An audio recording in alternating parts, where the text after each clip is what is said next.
Have you ever woken up from a dream, your heart pounding like crazy, not knowing why tears were streaming down your face? Have you ever strolled into an ancient, unfamiliar city only to instantly recognize a certain alley, that weathered wooden door, or even catch a whiff of a unique mix of dust and spices? Or perhaps you've met someone for the first time and seen an indescribable familiarity in their eyes, as if, somewhere far out of time, you'd already arranged to meet today. Scientists call these fleeting moments déjà vu, mere glitches of our neural networks. But deep in your soul's memory, they might be echoes, a subtle glimmer that cuts across life, death, and time, quietly lighting up hidden corners of your mind. Ancient wisdom reminds us that we don't just live one life. We're travelers on a never-ending soul journey, with each reincarnation serving as a pact for learning, healing, and awakening. Those lingering dreams, emotions, and instincts might just be clues from past lives left for us now. Today, we're setting out to unravel the mystery behind these clues. We'll cross the stone walls of ancient civilizations and listen to forgotten scriptures and mysterious rituals. We'll explore why some memories seem to outlive the body, why certain children can clearly recall their past life names, and delve into the deepest question of all. If your soul has indeed lived many lives, then who are you really? This isn't merely an exploration of past lives, it's a challenge to push the limits of our understanding of self, a call to discover the truth about our soul.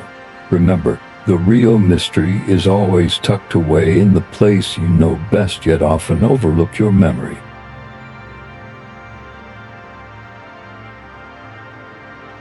Where did we come from, and where are we headed?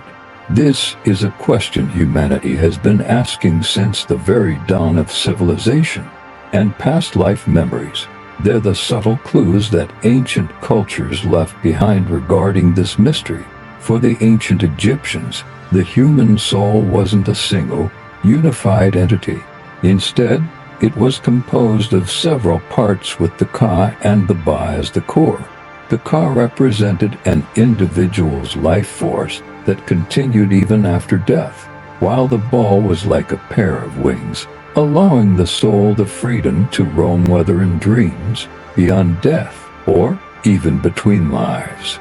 They believed that life was just one stop along a much longer soul journey. Pyramids, in their view, weren't merely tombs. They were launch pads for the next phase of life. Their Book of the Dead wasn't a final goodbye, but a guide for navigating the underworld, teaching you how to carry your consciousness into the next cycle. In ancient Indian philosophy, the soul, referred to as man, is eternal. It doesn't really come into being or pass away. It simply goes through an endless cycle of birth and death until it finally unites with the universal essence, Brahman. The Upanishads put it like this: just as a snake sheds its old skin, the soul discards its old body and slips into a new one. Reincarnation is not only a mechanism for the soul to renew itself, but it's also the ongoing chain of wisdom and the laws of cause and effect. And those sporadic flashes of past life memories, they're like tiny cracks in the soul's journey, reminders that the joy, sorrow, and passion you feel in this life might not belong solely to it. Tibetan Buddhism offers its own take through a mysterious text known as the Bardo Photal, more commonly called the Tibetan Book of the Dead. This work lays out, in vivid detail, the process the soul undergoes between death and rebirth, the so-called Bardo.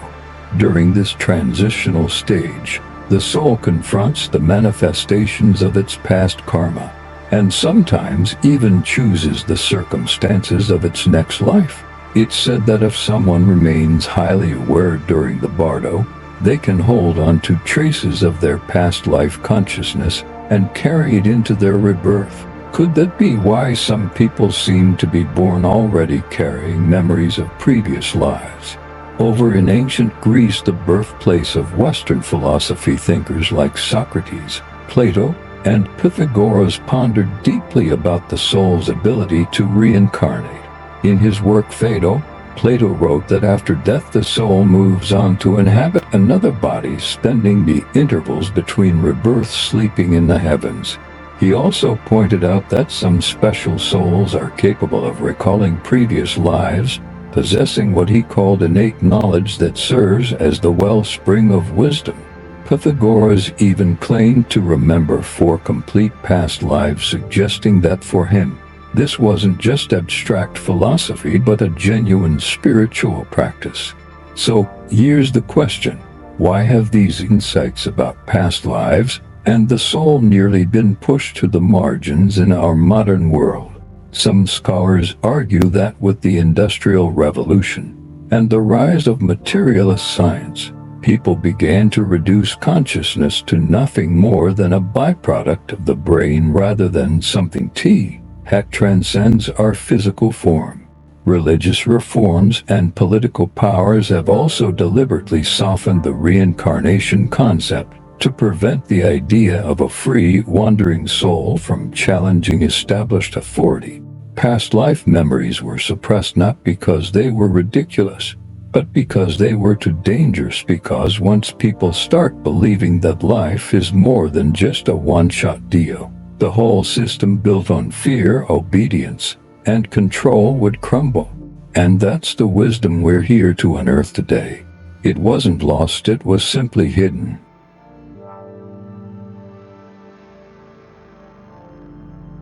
Between modern science and the world of spirituality, there lies an invisible boundary, and the existence of past life memories is like a feather that keeps shaking that line. It can't be completely disproven, yet it's just as hard to prove once and for all. The genuine cases that have been documented are like cracks in that barrier, offering us glimpses of the unknown landscape beneath our conscious minds. Take northern India, for example. 5-year-old Shravana Banerjee insisted to his parents that he used to live in another village with different parents and even a different name. He described in detail the name of his past life wife, the structure of the home, and even the cause of death. When investigators took him to that village, the results were nothing short of shocking. Every detail he mentioned turned out to be true. The lady of that household had indeed lost her husband, and the cause of death matched his description perfectly. And he's not the only one. In the United States, psychiatrist Ian Stevenson systematically documented over 2,500 cases of children recounting memories of past lives. These kids, usually between the ages of 2 and 6, spontaneously share stories that don't seem to belong to their current lives, with those memories gradually fading by the time they turn 7 as if a lid is gently put back on their souls. These cases share some common features. They involve very young children whose language skills are still developing, yet they can clearly recount details of a past life. Many of them sport a birthmark that strikingly corresponds with the cause of death described in their past life memories. A number of these children become anxious or fixated over unfulfilled wishes from a previous life, only finding relief after undergoing some sort of release ritual. So, is this all just a coincidence? Or have the marks of a previous life simply not been fully washed away? Traditional science tells us that memory is nothing more than the electrochemical connections between neurons in the brain. Yet there are near-death and brain-death cases where patients have clearly recalled what happened while they were unconscious. They've described seeing their own bodies, overhearing conversations in the operating room, and even feeling as if they were floating out of the building. If consciousness and memory truly reside solely within our physical brains, then how can we explain these moments of soul leaving? A more daring hypothesis suggests that memory isn't stored inside the brain at all. Instead, It exists in some kind of field of consciousness, with the brain acting merely as a receiver. Think of it like tuning a radio. When a new receiver picks up the frequency of a former one, it might catch the lingering echoes of past life memories. In that sense, those memories aren't just leftovers, they're more like a reboot of the soul's frequency. Imagine the soul as a traveler, with every life experience carefully recorded along the way. But not all of these records can be easily accessed. Most of us are born forgetting our past so that we can genuinely relive the journey, like diving into a game without a walkthrough, fully immersed in the experience. Then, every so often, a memory slips through, like when, on a quiet late night, someone accidentally opens an old file cabinet of the soul, and you catch a glimpse of one faded page. That page carries with it smells, emotions, sounds, and pain flooding over you all at once. Sure, it might just be one page, but that single page can make you start wondering, have you really lived another life, loved someone else, and made different mistakes?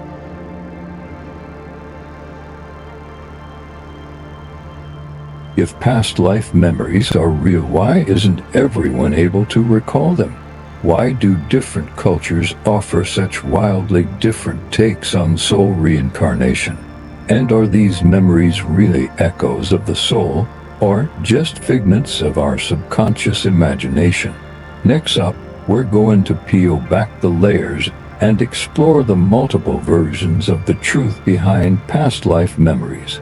In Eastern cultures, reincarnation is seen as a universal law. Buddhism speaks of the 6 realms of rebirth, while Hinduism believes in karma, soul cycles that continue until past debts are paid and the suffering of rebirth is left behind.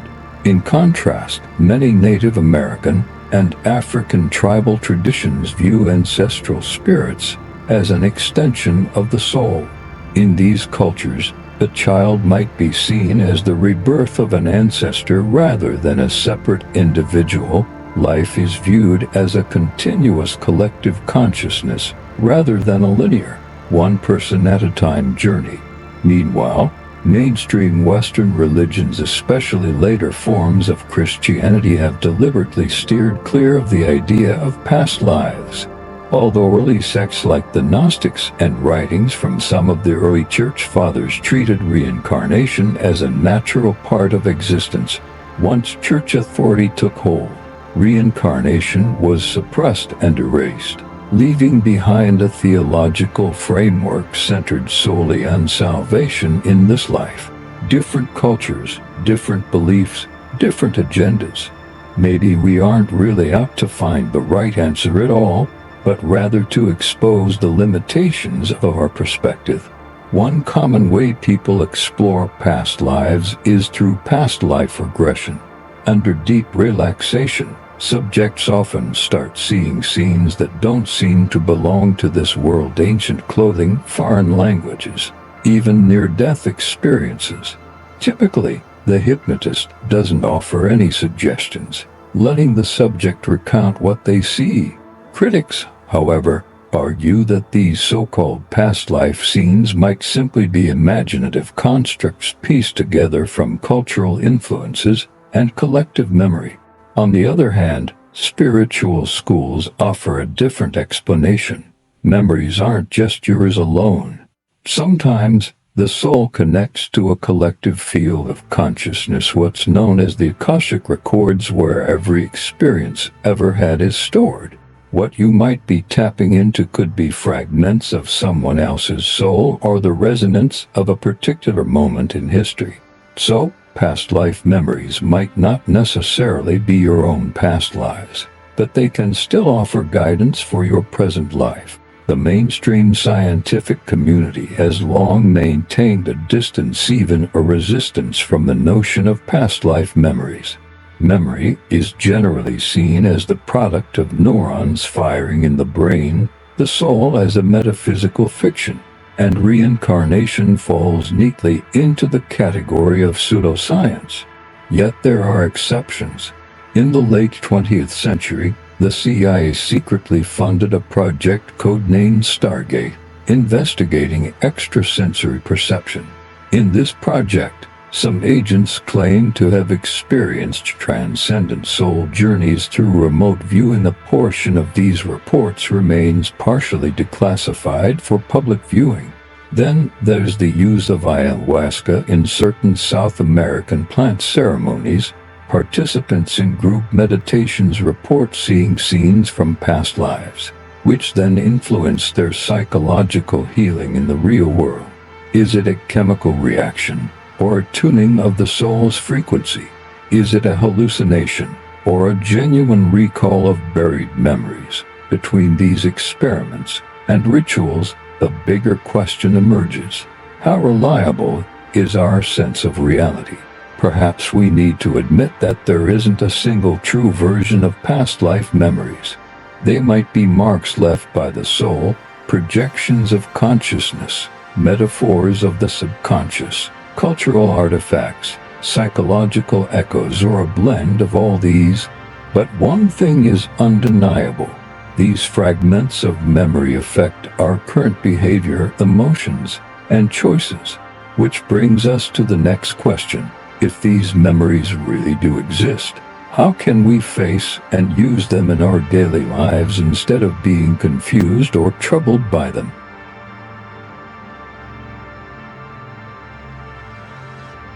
Have you ever wondered if past life memories aren't just the stuff of rare cases and ancient texts?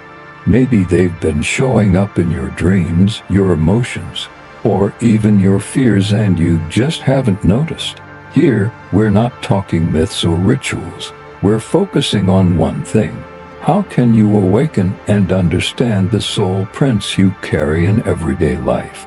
Many spiritual guides and psychologists believe that snippets of past lives can sneak into our current reality in several ways.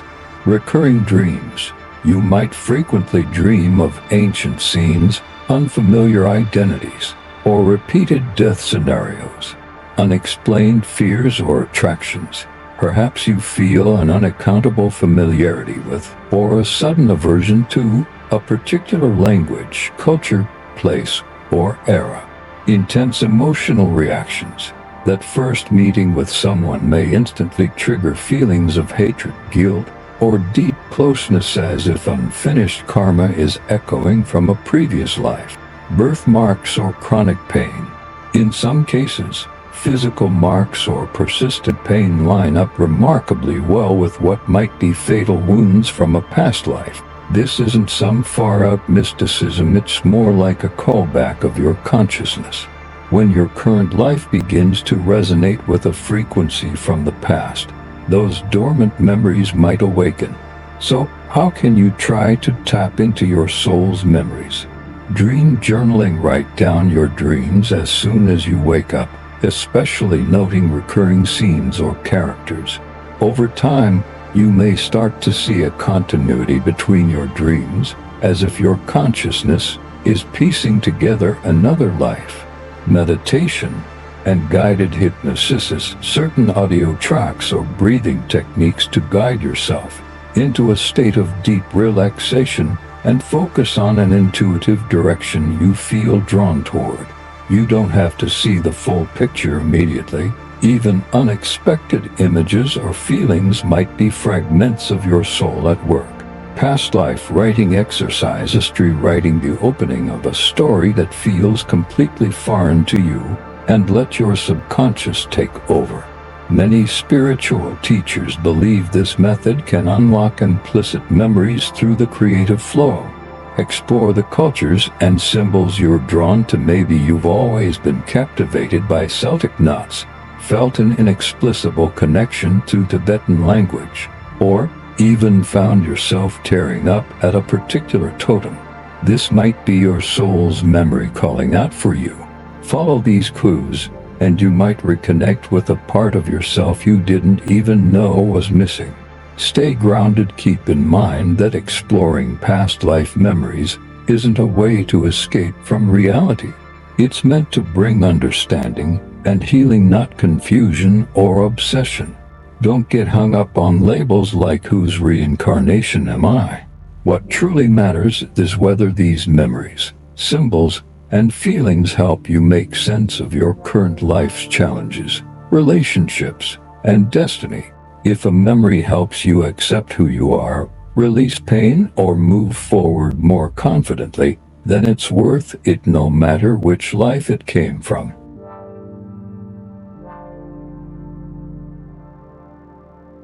If you've really lived more than one life, then who is this you speaking right now?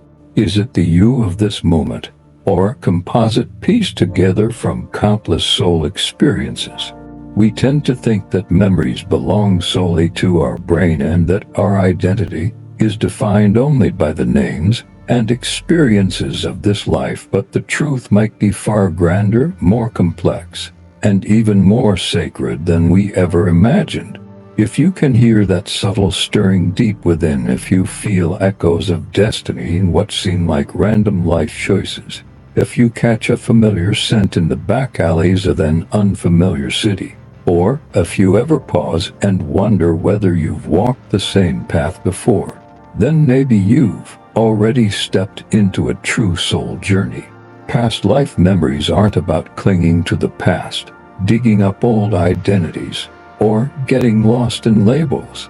Their purpose is to remind you that you're not an isolated being, you're an awakening fragment of a soul carrying pieces of memories, unfinished promises, and a mission for this life. So, don't rush to remember who you were.